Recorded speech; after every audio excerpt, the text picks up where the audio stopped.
Raj news నిఘా విభాగం ఆధ్వర్యంలో యాచారం, కందుకూరు, కడతాల్ మండలాలలో పనిచేస్తున్నటువంటి 114 రియల్ ఎస్టేట్ కంపెనీల వెరిఫికేషన్ అనేది చేయడం జరిగింది. అందులో 69 కంపెనీలలో కేసీఆర్ గారి బంధువులు, బీఆర్ఎస్ పార్టీ అగ్రనేతలు డైరెక్టర్లుగా కొనసాగుతున్నారు. ఇది ఎలాంటి అభివృద్ధి అంటారు? అభివృద్ధి ముసుగులో కొనసాగుతున్నటువంటి అరాచకమని రాజ్ న్యూస్ అంటుంది. మీరేమంటారు? ఇది ఖచ్చితంగా నేను మొదటి నుంచి అంటుంది మనకు చెప్పేది పరిశ్రమల అభివృద్ధి అని. కానీ దాన్ని వాడుకొని రియల్ ఎస్టేట్ ప్రాజెక్టుగానే దీన్ని మలిచారు.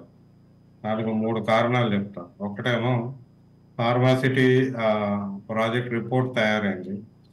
రిపోర్ట్ తయారైనాక లేఅవుట్ అవన్నీ మాస్టర్ ప్లాన్ తయారు చేశారు. మాస్టర్ ప్లాన్లో దాన్ని ఇప్పటివరకు బయట పెట్టలేదు. మాస్టర్ ప్లాన్ మరి మీరు పరిశ్రమలు అభివృద్ధి చేసేటప్పుడు ప్రజలకు చెప్పాలి కదా, అది లేదు. రెండో దాంట్లో 3 భాగాలు ఉన్నాయి. 19,333 ఎకరాల్లో 6,000, 7,000 ఆ పరిశ్రమలు అడిగిన ప్రాంతం పారిశ్రామిక ప్రాంతం. ఇంకా మిగతా రెండేంది శాటిలైట్ సిటీ, తర్వాత రియల్ ఎస్టేట్ రెసిడెన్షియల్ ప్రాజెక్ట్. క్లియర్గా 19,333 ఎకరాల్లో కేవలం 7,000 ఎకరాలే పరిశ్రమల అభివృద్ధి కానీ ఇయర్ మార్కింగ్ చేసి మిగతా నరసింహారెడ్డి గారు సారీ 6,400 ఎకరాలే, 7,000 కూడా కాదు. నా దగ్గర కంప్లీట్ స్టాటిస్టిక్స్ ఉంది.